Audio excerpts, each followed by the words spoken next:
Okay, so we just concluded in the previous lecture that we need a mathematical quantity that looks something like this. Right, we know that this represents a wave that travels outward in the radial direction, and that's the kind of thing, that's the kind of thing we seem to need. And so we can ask the question, is the electron a wave that spreads out?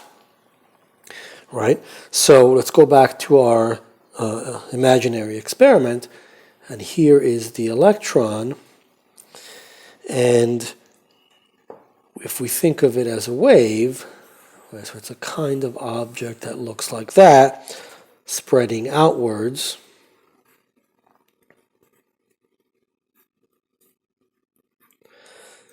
Right, is that what the electron is fundamentally? Well, when we go through the double slit, right, here are the two slits, but blocking one of the slits, we weren't very careful about our description, and we described what happened over time, right? But we would expect that if the electron is a wave, that it then behaves like this, where it's only allowed through that slit, so you'll always end up getting a wave going through there, and that's what the electron is reduced to, and so it'll always eventually produce some kind of hit somewhere over here, because we know that the distribution over time is such that the intensity looks something like that. So in terms of one hit, it'll hit somewhere over there, but that's not the result of the experiments. In fact, sometimes we don't get a hit at all, and that seems to correspond to the idea that the electron didn't make it through the two slits, and that's particle-like behavior, right? Whereas if the electron were really physically a wave-like quantity, we would always expect a hit. So that looks like we need something that can reduce more to a particle-like quantity, or that captures particle-like behavior.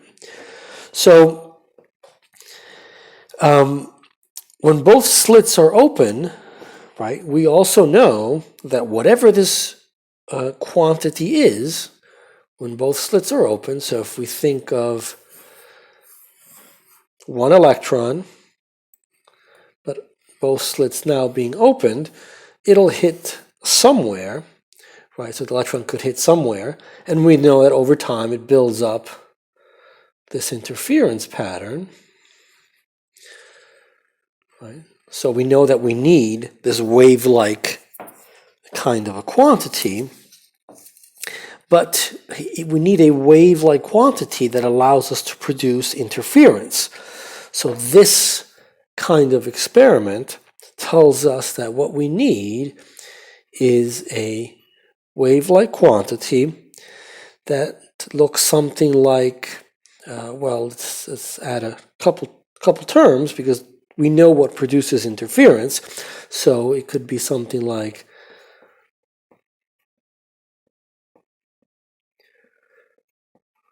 it's a combination of waves, right? We know that the interference pattern, if we make a drawing, is going to be, it's going to involve two waves coming together, and that mathematically looks something like this.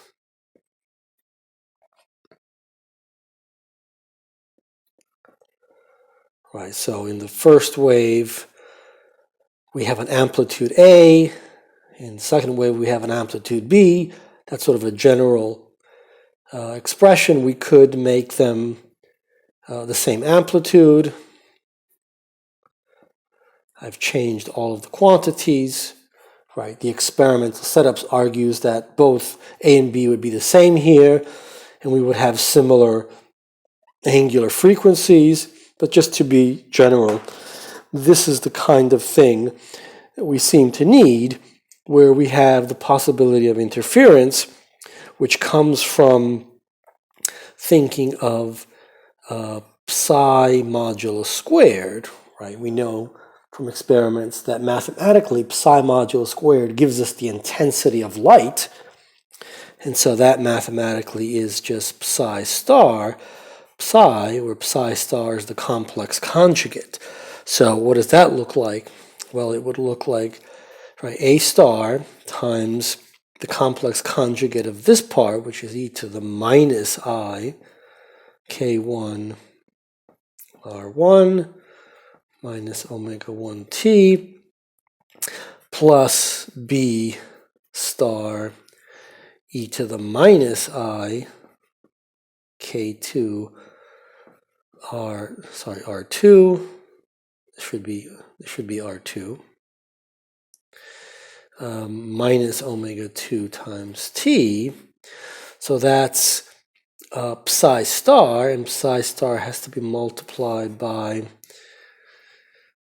psi, which is nothing more than that. So let's just write it out.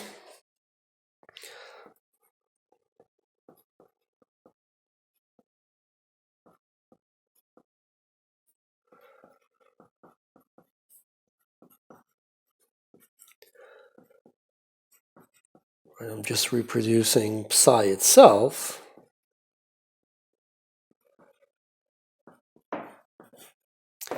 And what does that look like? Well, we have two terms that don't have any time parameter in them. They don't have any complex part at all.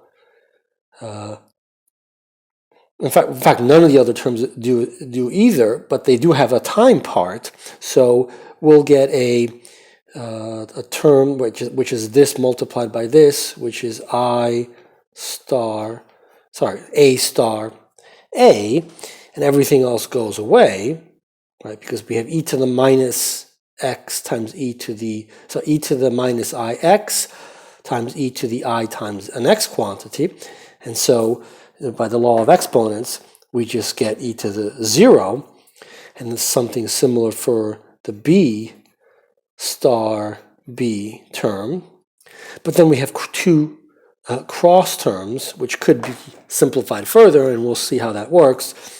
But this is where the time dependence comes in. So we're going to have this term times this term, and this term times that term. So we have something like a star b, and then we have exponentials that come from this and this. So it's e to the minus I times this plus I times that. So let's do e to the I times minus k1 r1 dot r1 minus omega 1t plus, what do we have here, k2 dot r2 minus omega 2t, if I did that right, plus what was the last term? We just did this cross term, now we have to do this, so we have a plus b star a, and we have an exponential that involves these two terms, so we pull out an I here, let's pull out an I there, and therefore the minus comes in on this one, we get minus k2 dot r2 minus omega 2t plus k1 dot r1 minus omega 1t. That's an omega 1. That looks like that. And we notice, as I mentioned, that the time dependence appears in these two terms here. And so interference, the possibility of interference, sorry, I'm moving everything here, will appear in that cross term, and that is essential also for dynamics. Okay, so to sort of summarize, it looks like what we need is a wave that in some cases looks like a particle. But particles are localized things. So we need these waves, and these waves have to have multiple terms that allow for interference. But waves, again, are spread out things. So how can we use waves to create localized particles? So to think about this a little bit, we want to imagine how it's possible to create a wave-like object that is more like a particle kind of thing than a wave. And so maybe we can think of, to sort of motivate things, here is a pool, and so there's water in the pool, and you start to create waves, and the task is to create only a region, sort of, say, in the middle of the pool, where you have wave-like motion. So the water goes up and down in the middle of the pool, but nowhere else. That seems like something impossible, right? So let's imagine you have a little wooden board and you push on the water here, you'll create a wave that starts to ripple outwards. And after a little bit of time, you'll see that the wave has spread out throughout the pool, and you have a general oscillation everywhere in the pool. So that's certainly not representing a localized kind of object. But it is possible to create a localized wave-like behavior, but we have to create, it's basically going to end up being an infinite number of waves. So you can imagine pushing on the water at one location, pushing at other places, and pushing with different frequencies, and you combine all these waves together, and so you want to create cancellations of waves at different places.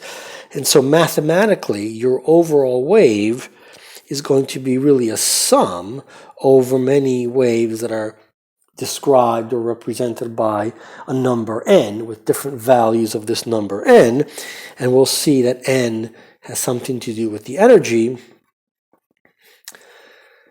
because we want different frequencies for these waves, and different frequencies, as we know, relates to energy, right? So we have h omega, or I can't remember if it's h bar. I think it's h bar nu. So h omega would be the energy, and so the wave-like quantity relating to the particle-like quantity, and so this is the kind of object that we need to produce localized behavior. And so we can imagine waves that are not very localized. They're spread out everywhere, and that'll represent more wave-like behavior, like in the double slits. But we can also imagine creating many of these such that you only get a region that's localized there, where you get wave-like behavior, and the rest of the pool is perfectly flat. It's very hard to do. You have to add many waves to do that. So this is our task, and eventually we'll get to the physical interpretation. Right? What is the physical interpretation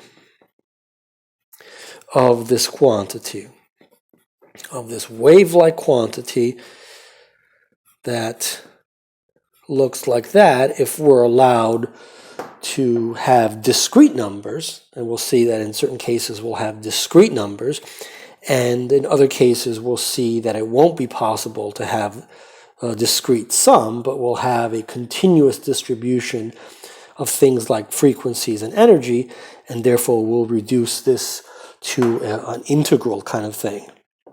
But that's basically where we're headed.